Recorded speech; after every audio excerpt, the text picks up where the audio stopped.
guys, this is Danny with Danny Aquatics. I'm in the fish room this morning, and yesterday I didn't get no footage on it, and I installed another polishing filter like I did on the 550 gallon tank, just to help boost the polishing of the water in this tank. Because this tank, I mean, it's already clear, but I just wanted to add really kind of a backup filtration system in case one of them fails. I have the DIY sump that I have set up. I have a Jabos 8500 in that one, and then the added polishing filter system that I did for this one, I used a Jabos 5000. It puts out roughly about, it's showing like, I think it's 1700 gallons. And I think through the piping and all the restrictions, I think I might be getting between, I would say at least 12 to maybe 1400 gallons per hour of cycling the tank. I would say probably at least turning it at least 4 times an hour.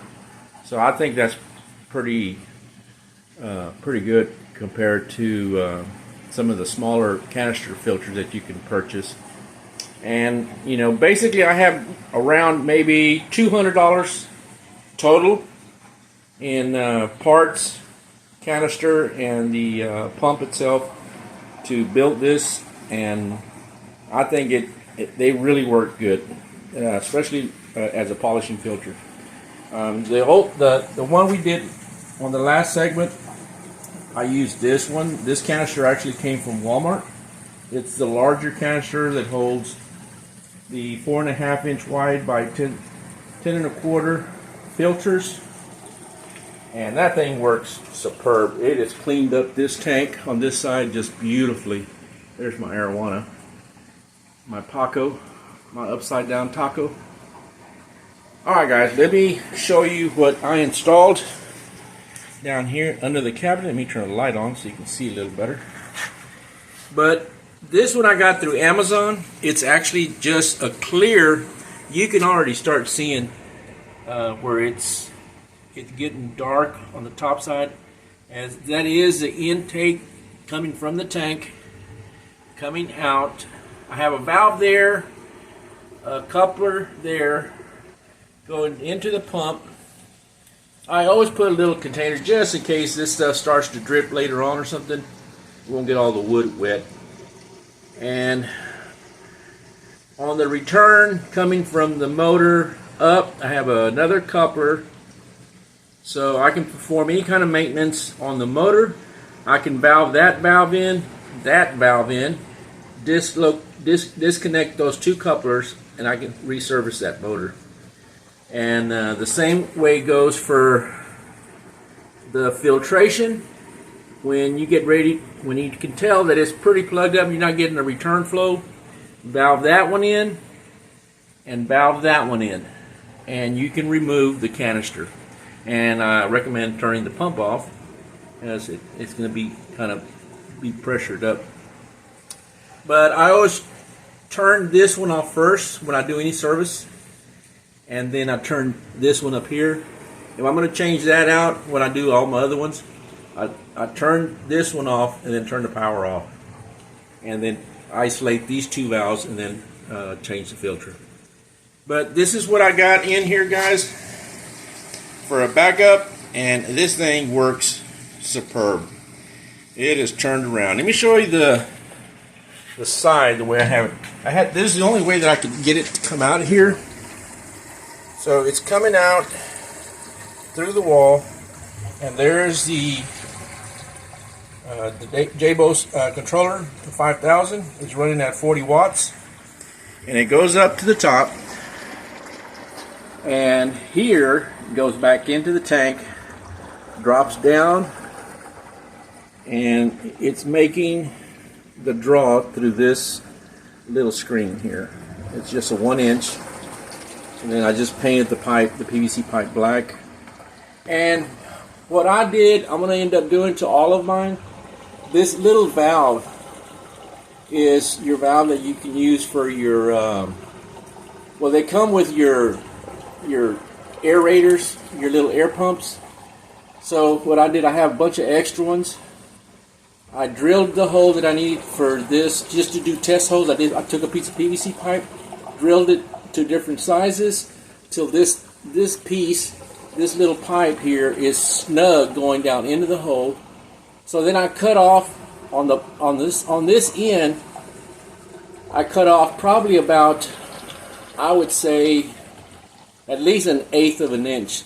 The thickness of the wall of this, well, it's actually the thickness of two walls, the coupler or the 90 here, and then the pipe. So if you push this all the way down, it's protruding about 1/8 of an inch below this level in here. So you want to extract all the air you can to the very top edge. So I cut off where this little pipe is flush on the inside. And then, since this material is basically PVC pipe, little plastic, I cleaned the surface off real good and everything, roughed it up with some sandpaper, put a little bit of PVC glue, slid this down, and glued it into place. And this thing will not move.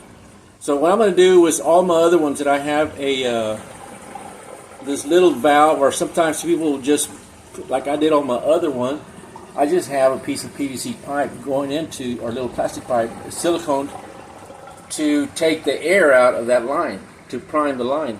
So what I'm going to do is I'm going to replace all of those, and I'm going to put this in, because this is a one-way valve. This is to keep water from flowing back. If you have a power failure on your air pump, this will keep the air, the water from actually going back into and flooding your floor in your room. Just with this little tiny line, it'll create a siphon, and it'll siphon everything out of your tank up to whatever level that thing is at. Alright guys, that's about it. And I have not seen a video on something like this here. I was thinking about putting a little valve and tapping it so I could screw a little valve into the surface of this. But when I found these, I noticed that I have a bunch of these. I said, you know what, that might work, because it's actually a one-way valve itself. So all you got to do is, once you install it, you just suck on this line, suck all the air out, and it'll take everything out of this line. And you have a perfect siphon then. Alrighty guys, that's about all I got today on the new 330-gallon polishing filter, a DIY. And turn the light back on. Oh, I turned it off. And this thing is just working great, guys. If you haven't tried one, if you just have a single system for your tank, I would recommend putting something. Add another canister, canister filter, or hang on the back. But I went to something like this that I knew that I could. I've had good results with this. And it makes the water clear in your tank. So just something to look at. You might want to try. Appreciate y'all watching, guys. Y'all have a wonderful and blessed day. Y'all take care. Bye.